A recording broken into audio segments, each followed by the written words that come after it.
If someday an Andalite reads this and wonders what these animals represent, I should point out that the animals of Earth are often very powerful, capable of doing tremendous damage with a combination of claws, teeth, lightning reflexes, and highly acute senses. Among the animals of Earth, these four, each with its own strengths and weaknesses, formed a powerful force. And that force was Voltron, Defender of the Universe, a mighty robot, loved by good, feared by evil.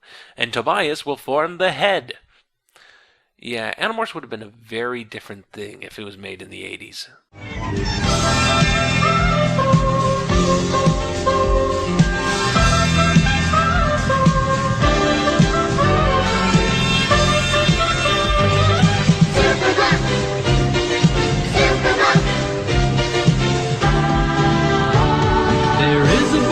We all know it's called Superbook. It shows us all the places that we want to go and look. Superbook! Superbook!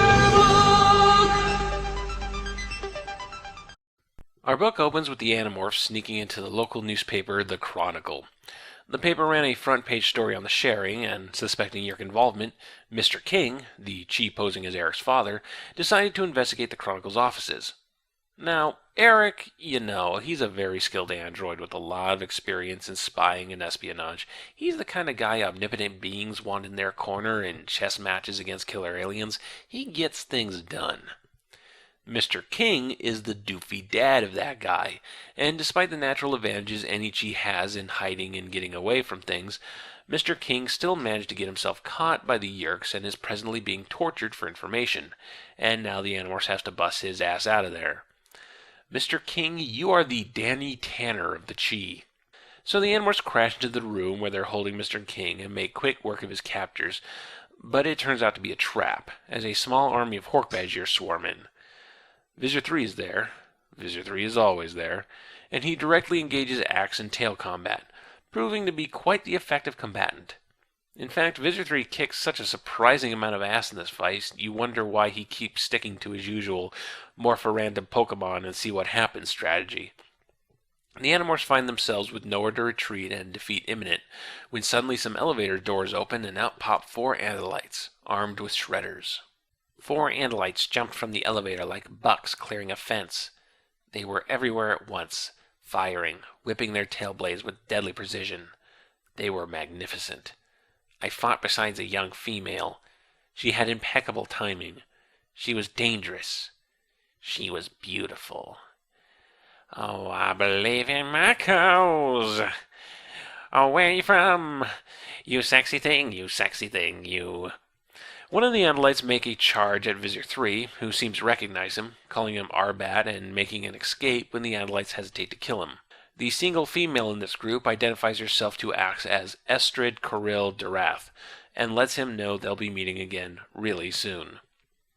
This is the first book ghostwritten by Kimberly Morris, who we won't see again for a while, but will eventually pop up a lot during the final arc of the series. Morris actually got her start writing for animation in the 80s, writing scripts for shows like Silverhawks, Tiger Sharks, and 7 episodes of Thundercats, so clearly she had a thing for animal-themed superheroes long before Animorphs came around. She's written around 60 books, ranging from children's picture books starring the Muppets, to early reader books in the Disney Fairies line, to middle school teen dramas, to standalone young adult novels. Some under her own name, some as a ghostwriter. She was also a major player in the Sweet Valley universe, writing 35 books between Sweet Valley Twins, Sweet Valley Junior High, Sweet Valley University, and the spin-off series The Unicorn Club. On top of all of that, Morris runs various writing workshops for both kids and adults, and she's a professional keynote speaker for corporate audiences, and she founded Publishing Matters, a custom content publisher that mainly focuses on books sold for various fundraising projects. Yeah, Morris may not be the most well-known of the Animorphs ghostwriters, but damn if she ain't the most hard-working. And based on what I've read on her website, she knows what she's doing. She's an incredibly practical and intelligent writer. Being overly didactic is probably the most common mistake children's writers make. Concentrate on writing a good story. If your heart is in the right place, your subtext will shine through. As for her work in this book, Morris probably keeps the most consistent to the original voices of the characters out of all the ghostwriters covered thus far. Everybody feels like they did pre-number 25 The Extreme. Morris doesn't really bring her own style to the work, sticking to a pretty good imitation to Kay Applegate, but instead decides to mix things up in the structure of the work, which I'll cover when we get to it. The Animorphs regroup at Cassie's barn to discuss things. Axe is naturally thrilled that the Andalites are finally here, but everyone else is reasonably cautious. They don't know anything about these four. They don't know if they're part of the fleet, an advance party, or just lost. Hell, as far as they know, they're Yeerk-controlled or have less than sound agendas. The female knew my name. The only way she could know that is via the message I transmitted to the home planet, or through the forces we encountered on Lyra. Funny you should mention Lyra, Marco said. He did not say anything more. He did not have to. There, for the first time in my life, I learned that even an Andalite may be a traitor.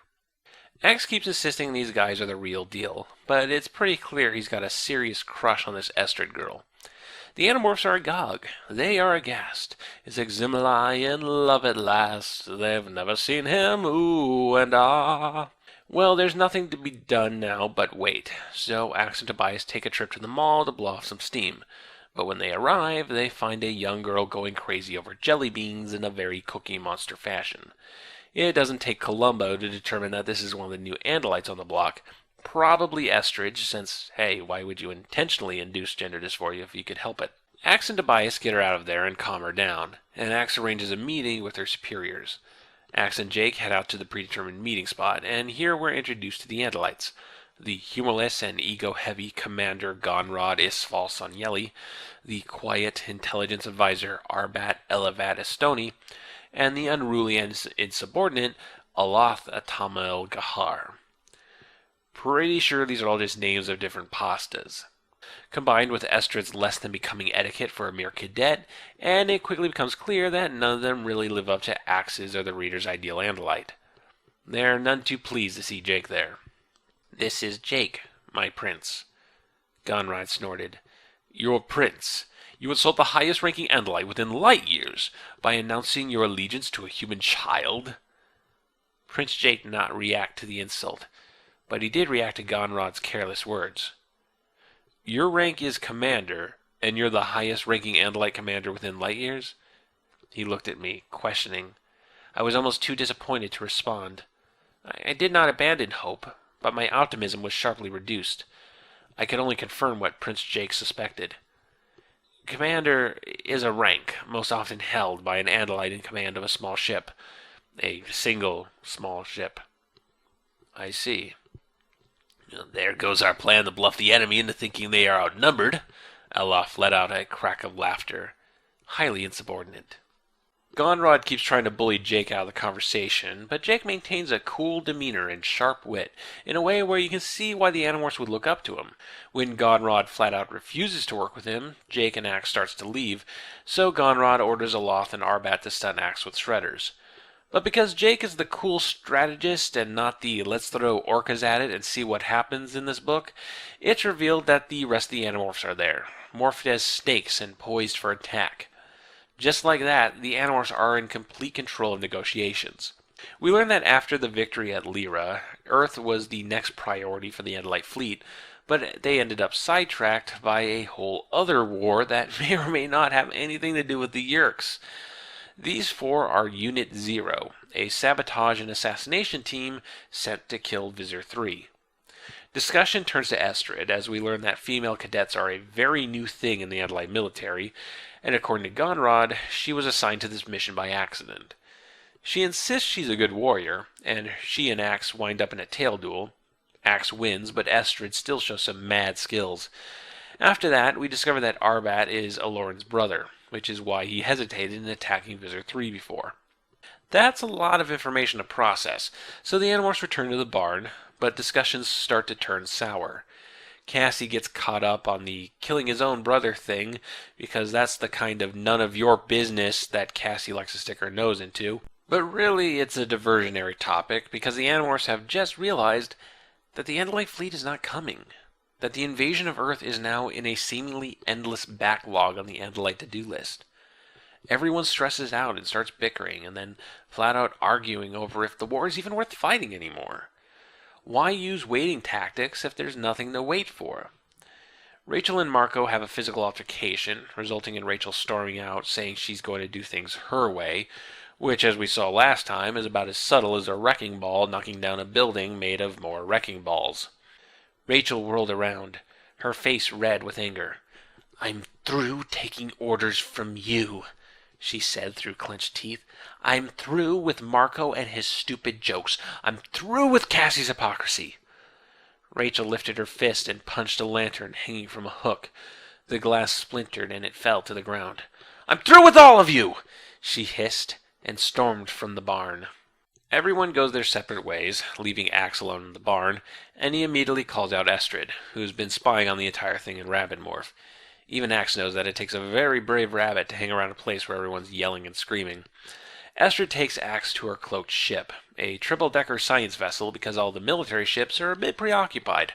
As Estrid is giving Axe a tour, he takes note of just how unsoldier-like she is. Straying from basic protocols like always scanning around with your stock eyes, Estrid keeps all 4 eyes focused up front. So Axe has officially joined the Blue and Furry Club, and we gradually learn that these 4, they ain't the A-team.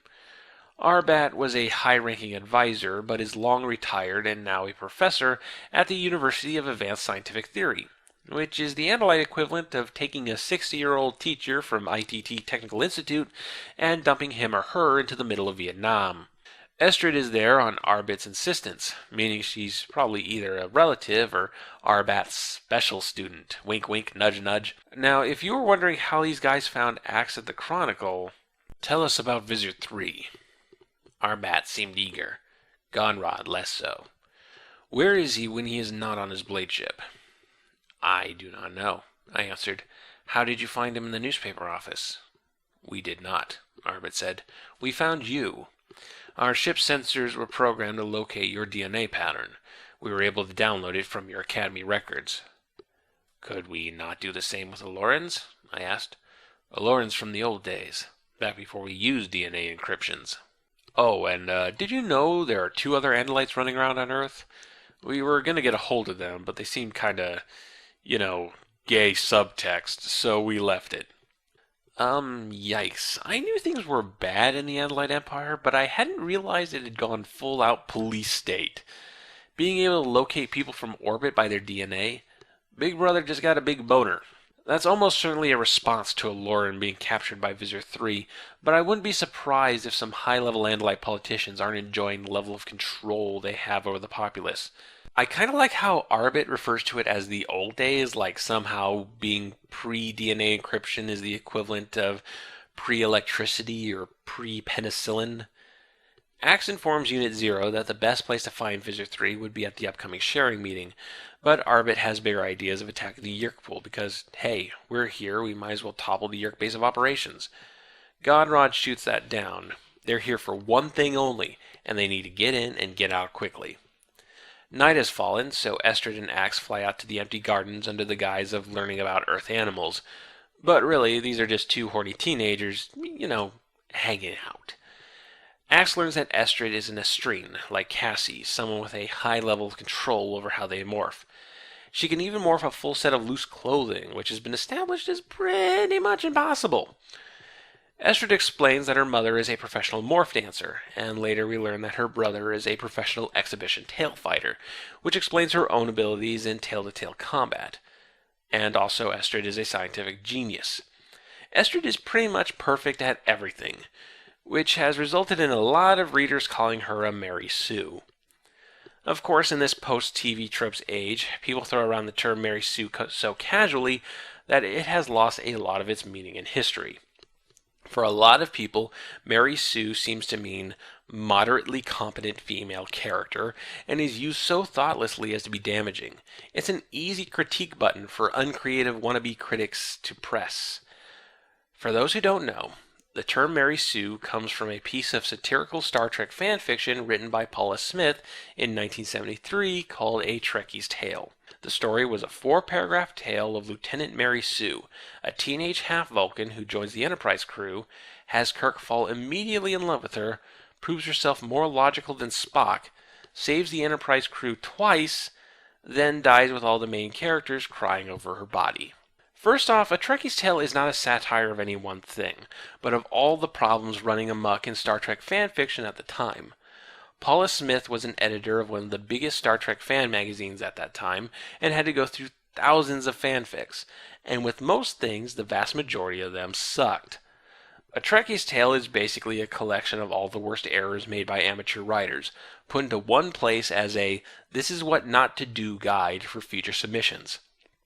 It's not just that Mary Sue is a ridiculous character, but that the dialogue is stilted and awful, the pacing is all over the map, spelling and grammar errors abound, everyone's acting out of character, there are icky, ignored implications of certain things, plot developments come out of thin air, etc., etc., etc.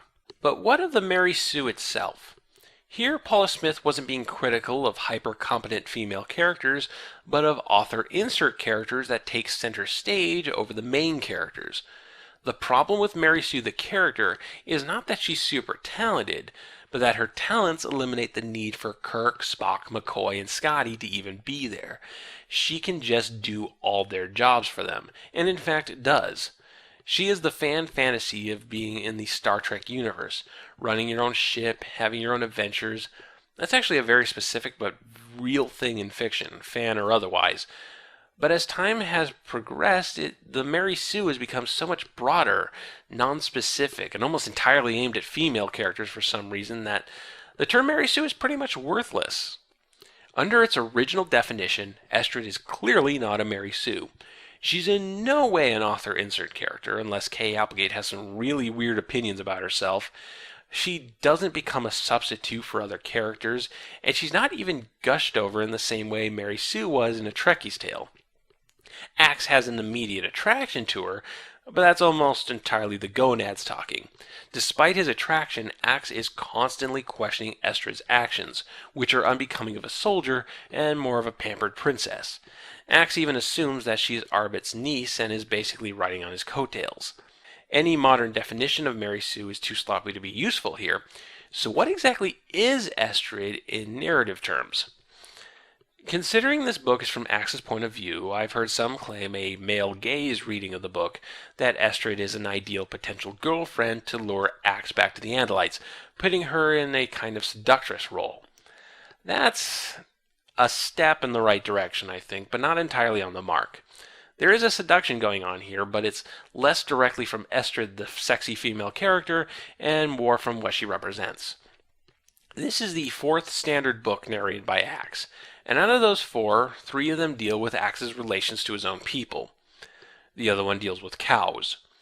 In both number 8, The Alien, and number 18, The Decision, a central conflict involved Andalite idealism versus how Andalites actually are, and Axe having to sort through the resulting mess, coming to terms that his people are not perfect, are not all good, and are not the top dogs around. This book finally gives an avatar to this conflict. On the surface, Estrid is the perfect ideal Andalite, the poster child of everything Axe takes pride in with his people. Genius-level intelligence, masterful combat skills, and an expert in morphing, the Andalite's trademark technology. She is Andalite idealism personified. Andalite idealism that Axe can do the Humpty Hump with. Andalite idealism that he can take on dates to the gardens. Andalite idealism that he can share stolen M&Ms with. Andalite idealisms that he can experiment kissing with in human morph. I took Estrid's face in my hands, and I pressed my lips against hers. I have no words to describe the sensation. It did not tickle the mouth or cause my lips to tingle. It caused a chaotic flutter in my stomach. Small bumps broke out up and down my arms. I only had one heart now, but it thundered. I pulled away. "That was pleasant," Estrid said, "but not as pleasant as chocolate." "No, but pleasurable," I said. "Yes, yes."